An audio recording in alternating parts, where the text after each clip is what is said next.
Good evening and welcome to the Virtual College Exploration for all North and South Carolina students, sponsored by the Carolinas Association of Collegiate Registrars and Admission Officers, or CACRAO, and StriveScan. We thank you for joining us this evening. A few housekeeping announcements before we get started. You can utilize the Q&A button on your Zoom portal on the screen to type your questions to our presenters at any time. Your camera and microphone are off, so the panelists cannot see or hear you. This is just one of many different sessions happening through this CACRAO StriveScan partnership, so be sure to check out the full schedule at cacrao.org. That's CACRAO.org. This presentation is being recorded and will be available within a week after its conclusion. I'd now like to turn it over to our presenters so that they can begin their session.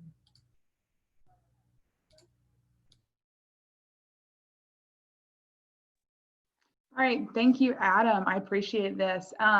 Welcome to Private Institutions. Yes, we are affordable. My name is Clara Ruth West, and I'm from Spartanburg Methodist College, and we have three other awesome presenters with us today: Anna Noble, Denise Bradbury, and Riley Vargas. They will all get a chance to introduce themselves at one point or another throughout this presentation. And so we are looking forward to talking a little bit more with you about private institutions and how to make them fit your budget. So we're going to move right into the first slide about FAFSA. Just a reminder, if you have any questions as we are going through, feel free to put those into the Q&A and we will answer those to the best of our ability. So we're talking about the affordability of private schools. And so with that, we'll start with the FAFSA. FAFSA, just to start off, stands for Free Application for Federal Student Aid. And yes, the FAFSA is important. There are several questions surrounding the FAFSA, and the first is, do I have to fill it out? The simple answer is yes. You're not required to, but the majority of the schools that you're going to be applying to will recommend that you do fill out the FAFSA. It's important because it gives us information about what aid you're eligible for. And it's how a school can determine your financial aid package. The good thing is you only have to complete one FAFSA each year for every single school that you're interested in. If you're going to apply to 5 schools, you do not have to fill out the FAFSA 5 times, just once. That's all we need.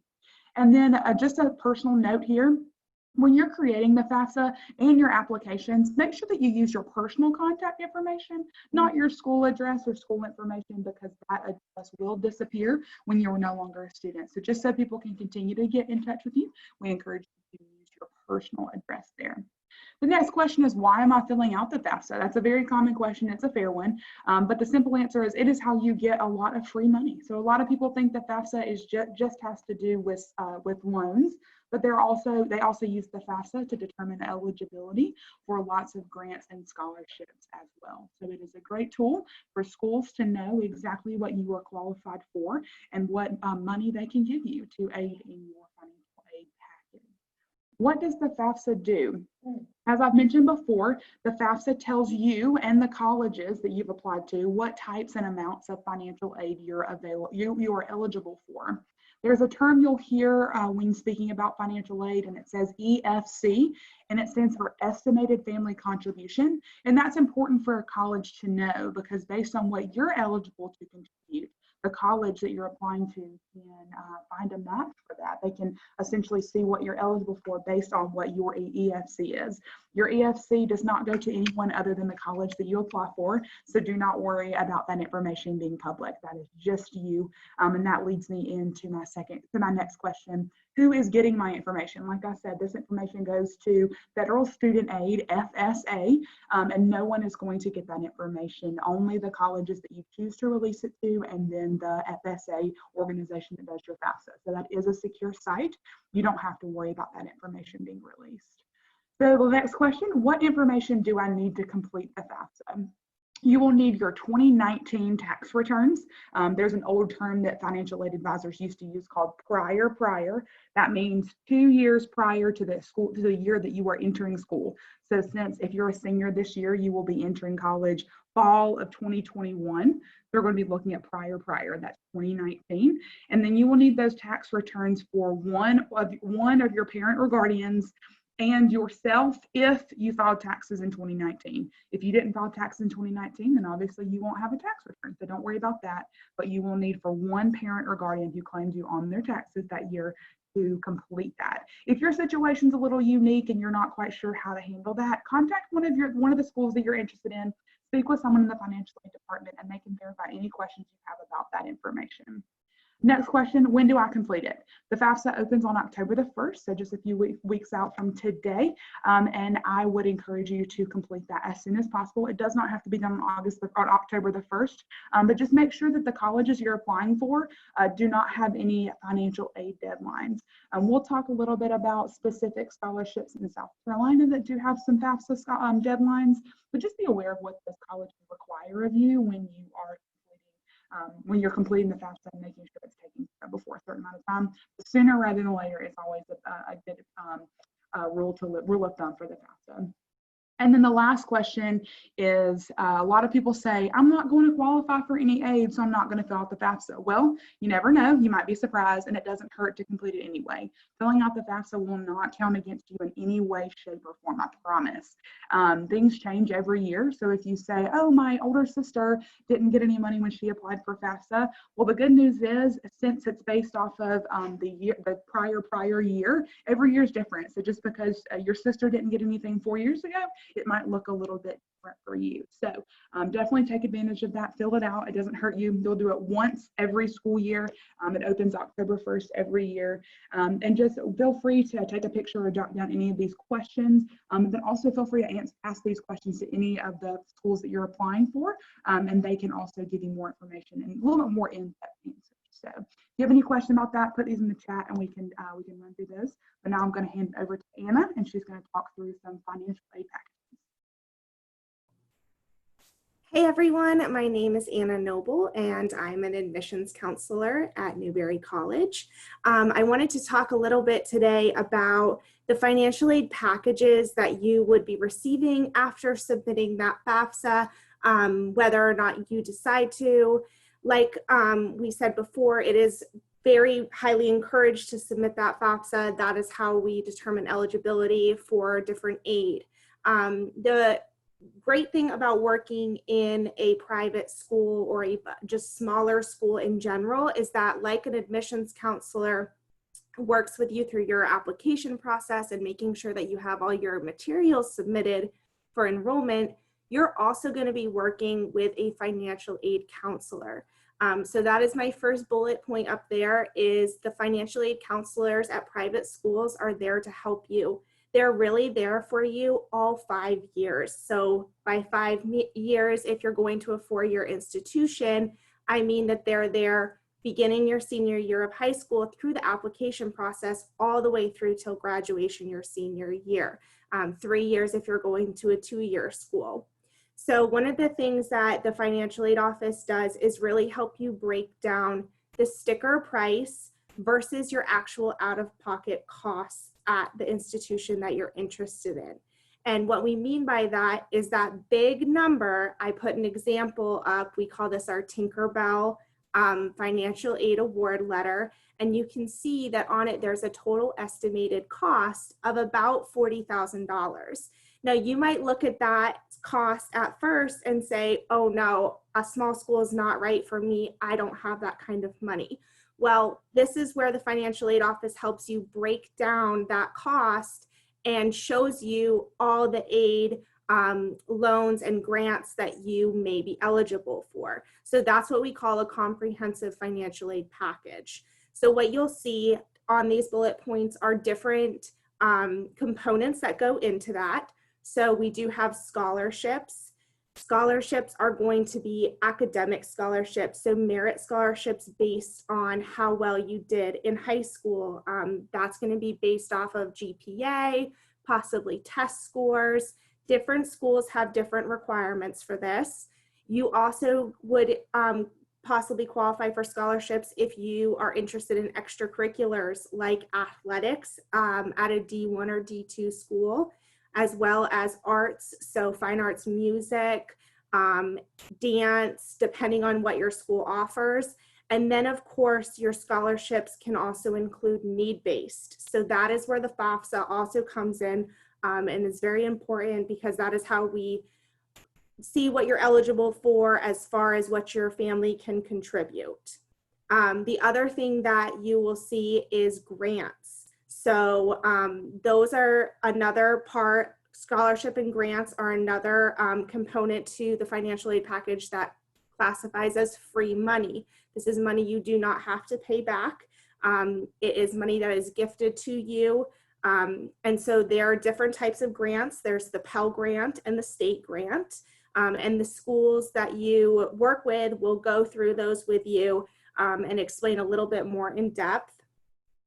The other thing that we have is loans. We have Parent Plus, private and federal loans. So right now I'll just touch on the federal loans. Again, you will see in this financial aid award letter right here, you will see two different loans. One is called the Federal Direct Subsidized Loan, and then the other one is the Federal Direct Unsubsidized Loan. Those two loans are loans that you qualified for when you submitted the FAFSA.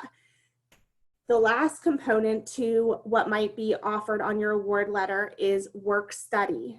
So this is, again, another thing that would be granted to you when filling out that FAFSA that you would qualify for. So all of that is going to come out of just filling out that FAFSA that opens up on October 1st. One thing to keep in mind when we're looking at that number that's around 40,000 is that it does include your tuition, your room, your board, and oftentimes there's other fees put in there as well. So that might be parking tickets, that could be obviously meal plans, it could potentially be, I'm sorry, not parking tickets, parking passes.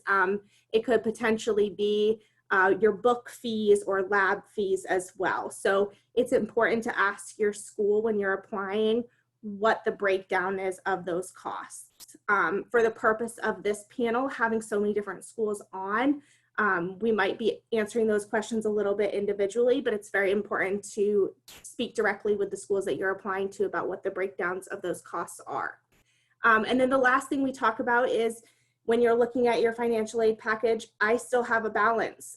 What do I do now? I don't have this money. So this student, Tinkerbell, does have a balance of around $16,000 that they are left over with. So we brought that down all the way from 40,000 to 16,000. Some of the options for the student would be that Parent Plus loan that I mentioned earlier. That's a loan that the parents can take out. An additional one would be any type of private loans that you may qualify for are always an option.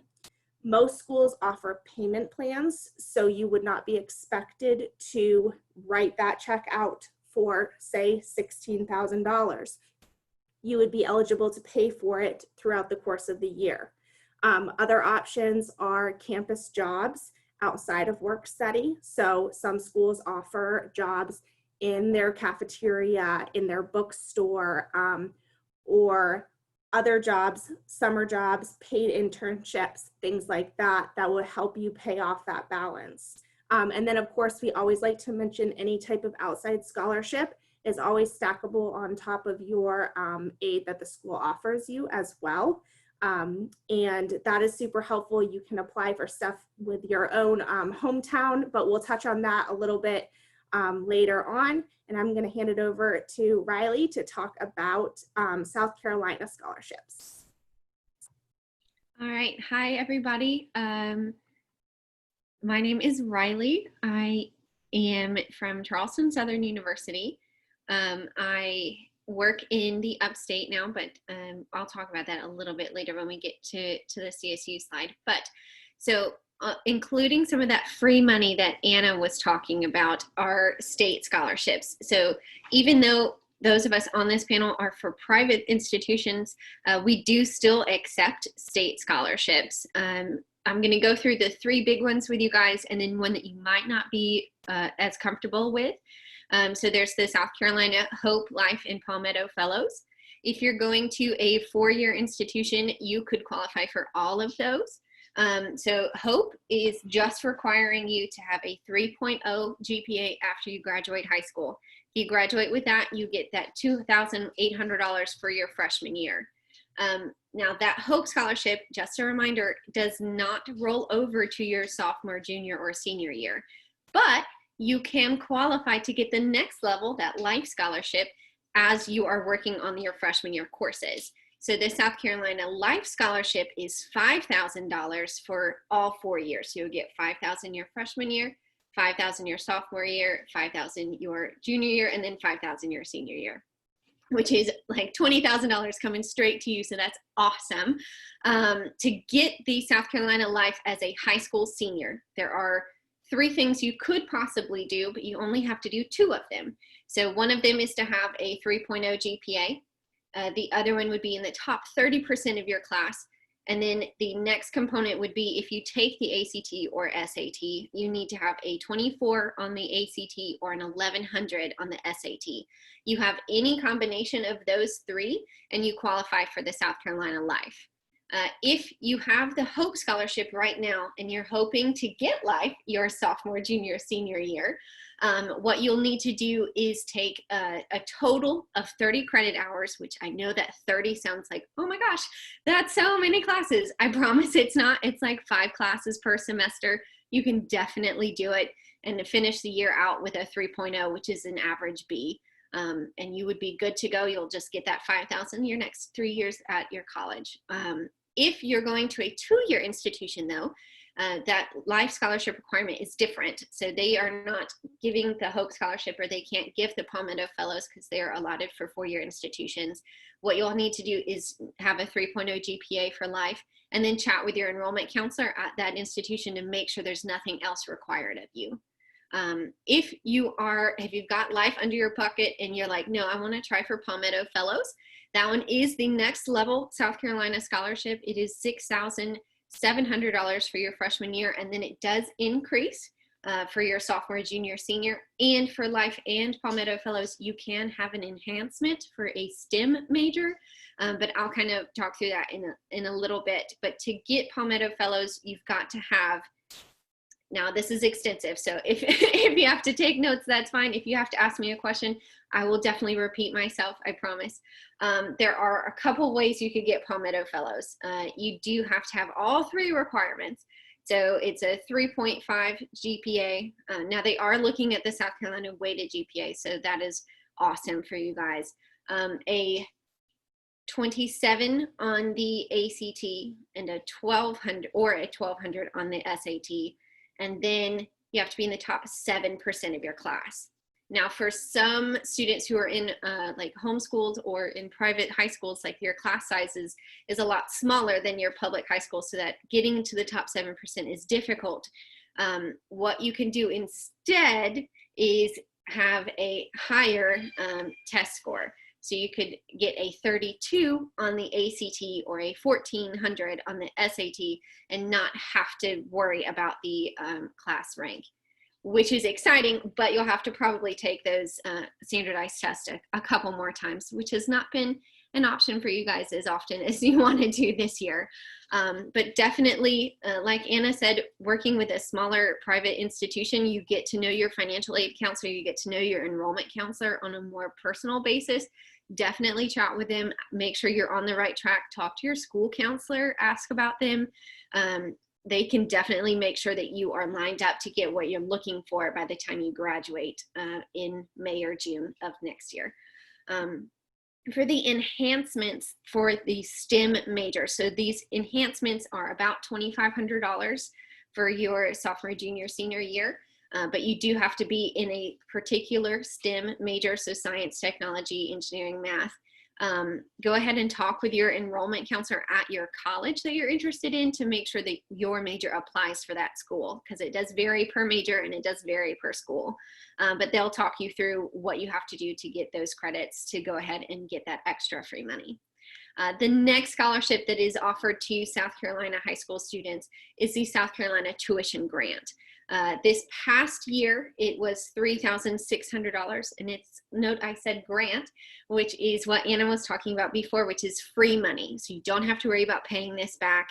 It is a semi-needs-based scholarship. So that needs-based is going to come from you guys having to fill out the FAFSA.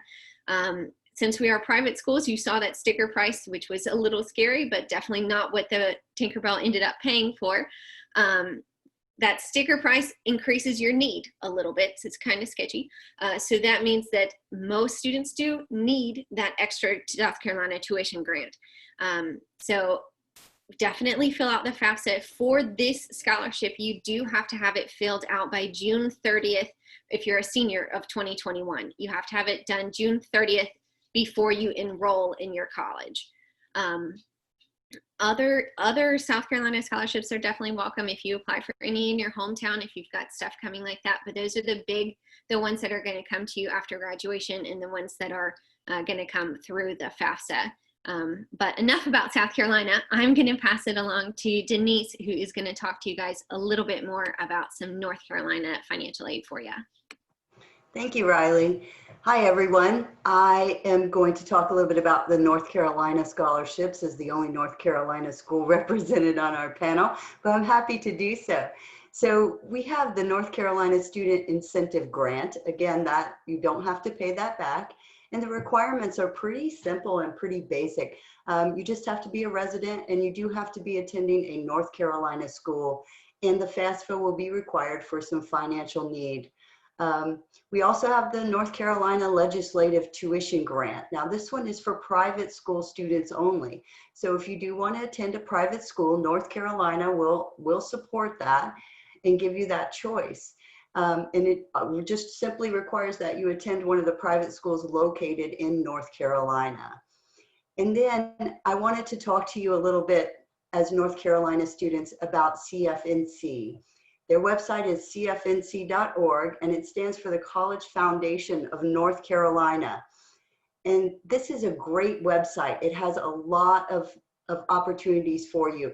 If you're having trouble filling out your FAFSA, you can reach out to the CFNC, and they'll be able to supply you with the help that you need to get through that. I also was on the website just earlier today, just refreshing my memory on it, and there are over 10 pages on the computer screen of college scholarships available to you there. These scholarships are limited to North Carolina students only, which makes them very doable. The less people applying, the more likely you are to take home that scholarship. So if you can find local scholarships or state scholarships, whether it be in North Carolina or South Carolina, you have a much better chance of taking that money home. So check out cfnc.org in North Carolina. Also, some opportunities that they offer you besides the scholarship is you can apply right through CFNC to most North Carolina colleges. And along with that, you can submit your transcripts too. So you don't have to do so many different steps to get your application submitted through there. So cfnc.org for North Carolina students is a huge resource, and I would highly recommend that you guys check that out. Now, one other topic that we just wanted to cover real quick, and that is the difference between in-state and out-of-state tuition and why you don't see it in your private schools. In-state and out-of-state tuition is only going to be something you see when you look at public institutions, whether it's in South Carolina or in North Carolina. And the reason for that is because the difference between in-state and out-state tuition is simply state funding that comes into the school. So they're guaranteed that fund, so they just simply reduce the cost that you see out there. We don't, as private institutions, don't get that same opportunity. So we don't have the in-state and out-of-state tuition. In private schools, you will only see a flat across the board tuition no matter where you come from, which is it's okay. So that's why you see our prices look a little higher. But what you will find is that private institutions scholarship in most cases, quite a bit. And I'll talk a little bit about what we do at St. Andrews University here in a few minutes. We're all going to cover some of that. And what you're going to see is that the private schools fill in that gap quite a bit with those institutional scholarships from their own schools. So we wanted to talk a little bit about that, just to let you know why private institutions don't advertise that in-state and out-of-state tuition, so you could understand that. And now I'm going to hand it back over to Riley so that she can give you some information about her school, and I'll be back a little later. All right, you guys thought you were rid of me, but now I'm back. So like I said, I work for Charleston Southern University, which funnily enough, we are in North Charleston, not South Charleston, in South Carolina. If you have never been to visit the city of Charleston, I would absolutely suggest it. It is gorgeous. We have on our campus, we have over 60 plus degree programs ranging from music therapy to the College of Education to nursing to engineering. Almost anything you can think of, I can definitely help set you up with some faculty members to chat through and walk to see how you can live out your passion. We are an NCAA D1 school, so you've got a smaller private school environment for your academics alongside the bigger athletic field. And then we have 50 clubs and organizations on campus that you guys are welcome to participate in as well. Talking more about financial aid though, every accepted student for Charleston Southern University receives a merit-based scholarship. This past year, those scholarships ranged from $3,000 to $18,000 a year. So we go ahead and try to knock off as much of that sticker price for you as we can. The most shiny scholarship, I suppose you could call it, is our John A. Hamrick Scholarship, which covers your full tuition, room, and board. You do have to be a Palmetto Fellows recipient, and you do have to qualify for our highest academic scholarship. If you're interested in that, my information is down there on the bottom of that slide, so please feel free to jot that down and email me about it. I'll walk you through the process, make sure you get everything turned in for your application on time.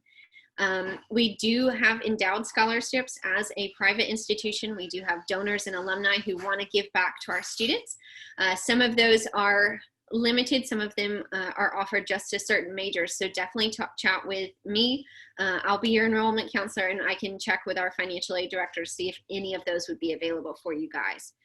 Something super exciting for our out-of-state students is we do offer an out-of-state grant. You get $2,000 just right off the bat simply because you don't live in South Carolina. So you don't have to do anything other than tell me your address is from out of state. The other one that I kind of want to chat about for a little bit is the Student Leadership University Scholarship. So that is a student leadership conference for high school students.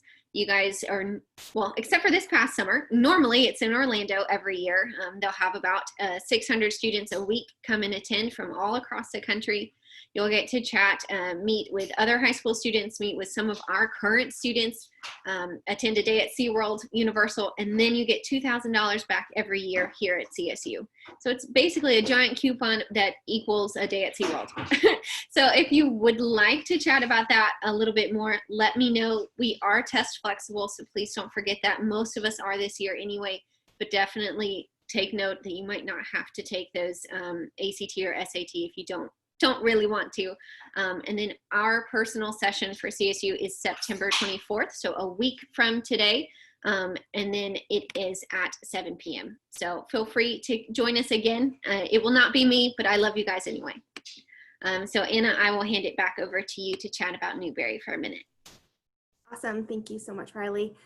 So yes, just like Riley said, it is awesome to go to a small school for so many reasons. We do have a smaller number of students on campus and lots of people to work with you specifically through that whole financial aid process. One thing I do encourage students to do when they come to a school to tour is to request a meeting with a financial aid counselor when you're also speaking with your enrollment counselors, whether you're meeting to speak with a faculty member, somebody in an arts department, or a coach, to just ask to speak to somebody in financial aid as well.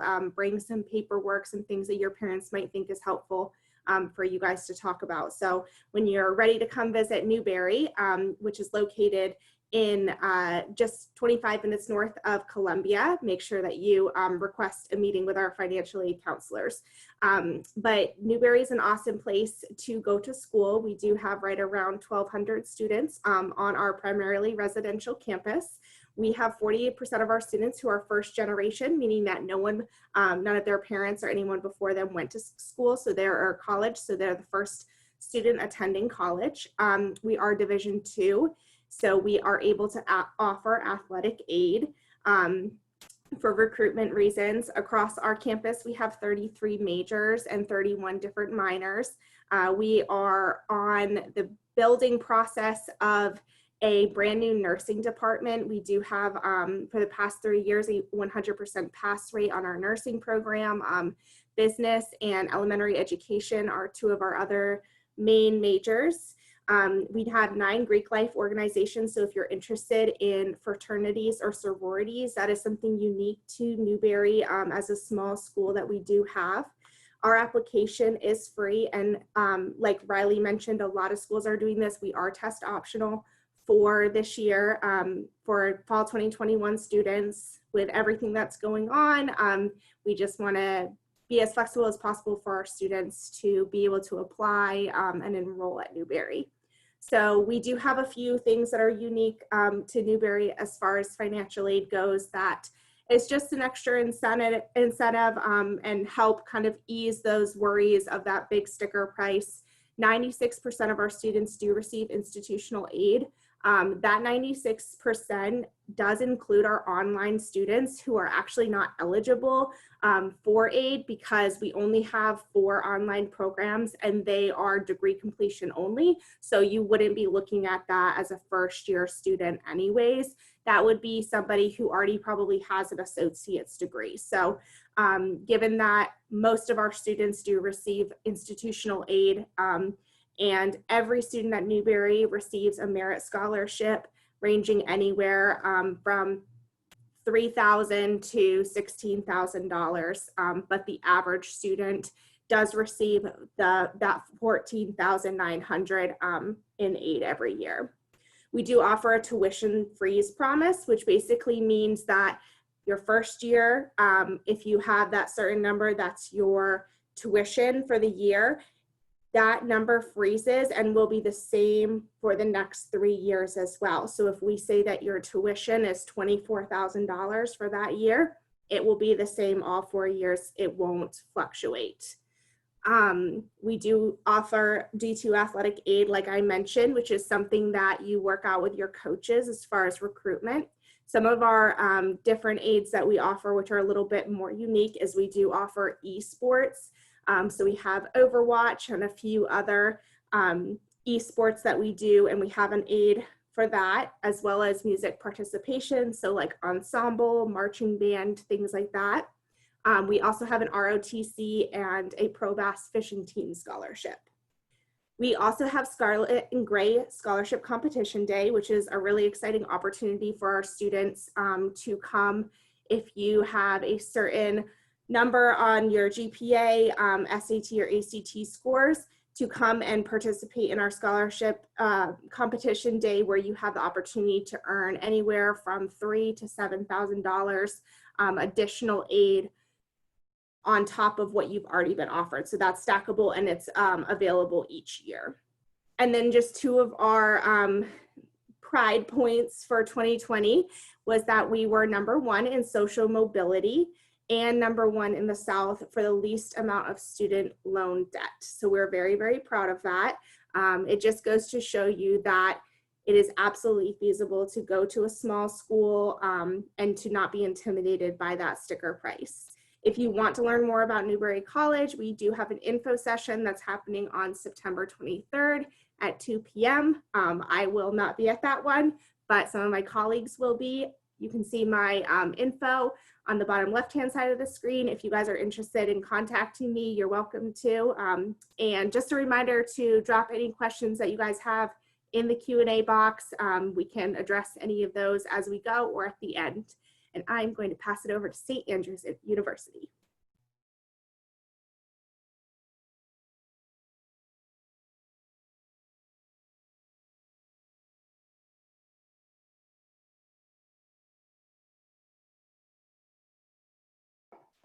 Hey, Denise, I think you are muted. Can you take, there we go. Thank you so much, Claire Ruth. Okay, so St. Andrews University, we're located in Laurinburg, North Carolina, in the Sand Hills. One of the nice things about the Laurinburg location, it is sort of a Main Street USA small town, but we're less than 2 hours from the beach and less than 2 hours from skiing in the mountains. So no matter the season, you'll be able to find plenty of things to do. Some of the highlights, St. Andrews is a division of Weber International. Last year we gave away $6.5 million in scholarships, and that will certainly trickle down and help you make the institution affordable. We have 22 majors and 22 minors. There are 27 varsity sports programs. We participate in the NAIA, and those are also scholarships associated with those programs. Our newest sport is esports, and we also offer scholarships to that. We have a beach volleyball team, and our other new one would be a female wrestling team. And so one of the things that makes St. Andrews unique is that we do have a 200+ acre campus that is centered around a lake. And we also have a 300-acre horse farm out there. Our equestrian program is one of the original collegiate equestrian programs. There are 3 teams that compete. St. Andrews owns over 100 horses that are out on the farm. So if you like the horses and you like the farm and the outside, we even offer work study in the barn. So it's a great opportunity for you to get out there and get involved. One of our points of pride is our diversity. Over 26 different countries are represented in our student body, not our faculty, but in our student body. So when you come to St. Andrews, you'll get to experience a lot of different cultures. It'll give you an opportunity to make friends that will last a lifetime and be from all over the world.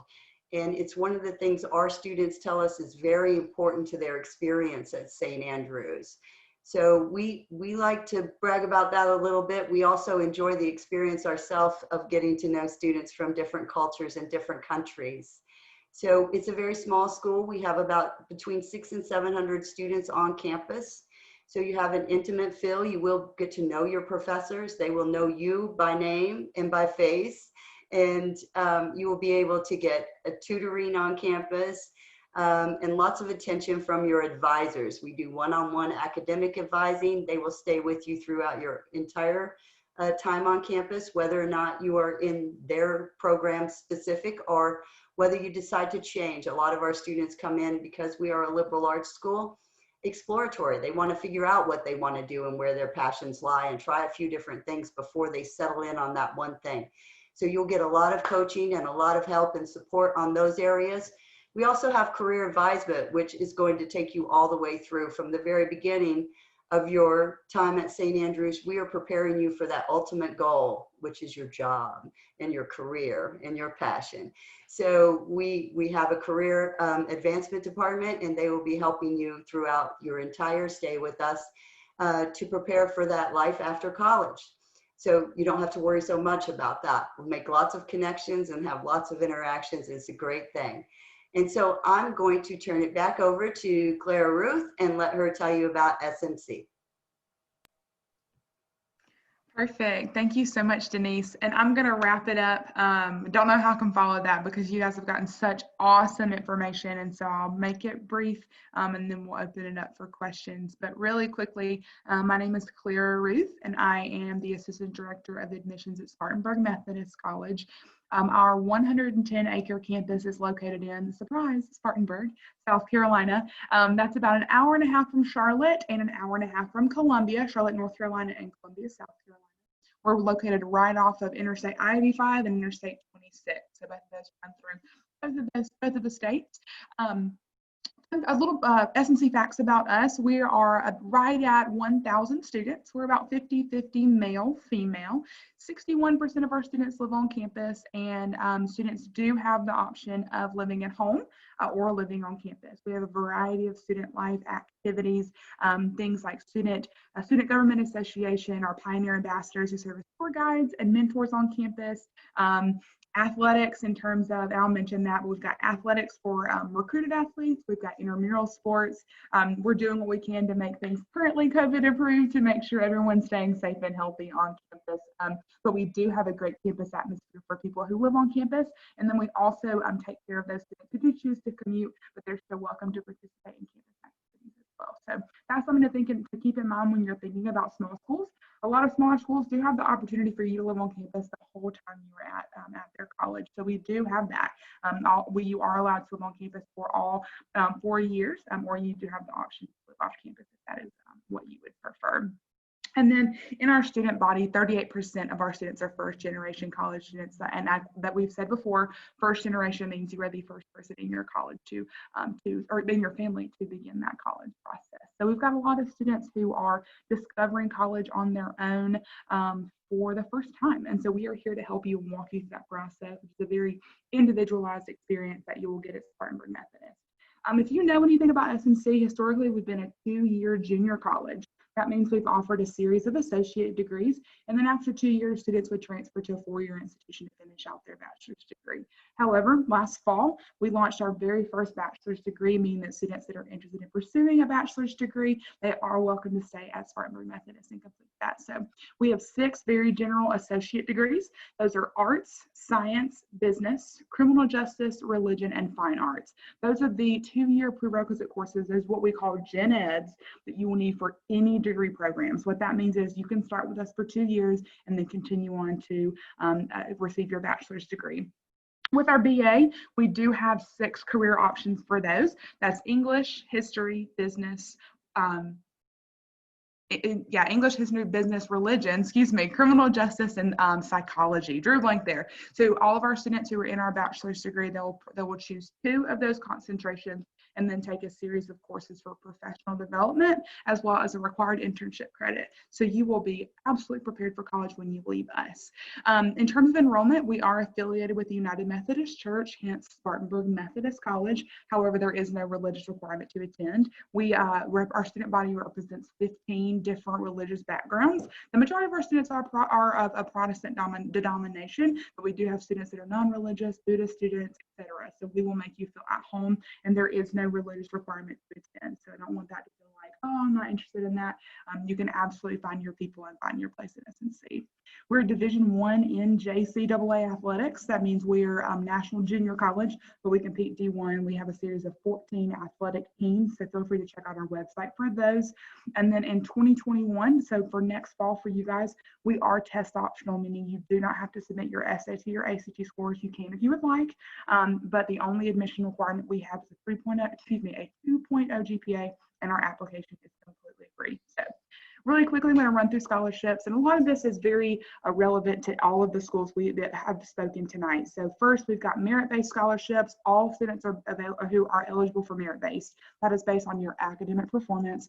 So we'll look at your academic achievement, your test scores if you submit them, and your class rank and your GPA. The second is athletic money. So if you are a recruited athlete, you will be offered scholarship packages if that is something that the coach that you're being recruited for can offer. I'd say about 95% of our student athletes are receiving athletic scholarships. So there's a high possibility for that. If you are a member of the United Methodist Church, you do receive a scholarship. All we have to have is church verification membership that you are a member of the United Methodist Church.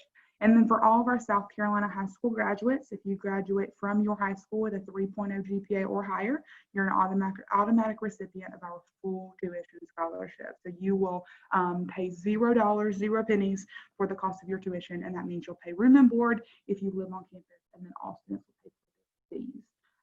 If you're not a South Carolina resident, I promise there are things for you. We do have North Carolina and out-of-state scholarships for those students, so we've got that. But like we said earlier, I would just encourage you to communicate that with your financial aid counselor, so you can a more personalized experience for what that'll look like for you financially. Our session is on Monday, September 28th, and so all that information is here. At this point, I'm going to open it up for questions. We've got about 2 more minutes before our session is up. So if you have any questions at this time, feel free to throw those into the Q&A box, and we'll be here to answer those for you. And then also feel free to take a picture of this screen so you'll have all of our contact information if you would like to communicate with us at a later date. Again, my name is Clara Ruth. I'm from Spartanburg Methodist College. We've got Riley Vargas from Charleston Southern University, Anna Noble from Newberry College, and Denise Bradbury from St. Andrews University. And we appreciate you guys tuning in with us today. And if you don't get an answer, ask a question now, feel free to send us an email or give us a call, and we're more than happy to assist. All right. Thanks, guys. Appreciate it.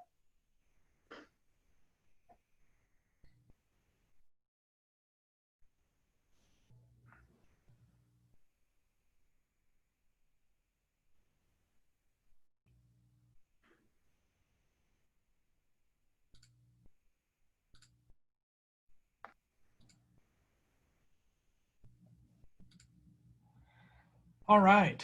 Thank you for joining us this evening. It was an incredibly informative session that we had going on. After you close your window, you should see a 4-question survey. We encourage you to complete that item as it will be valuable feedback for CACRAO and StriveScan. Also, sign up for some more sessions via the CACRAO website and take a whole list of the schedule of offerings. And lastly, there will be a recording of this session available on the CACRAO website too. Take care and have a lovely evening.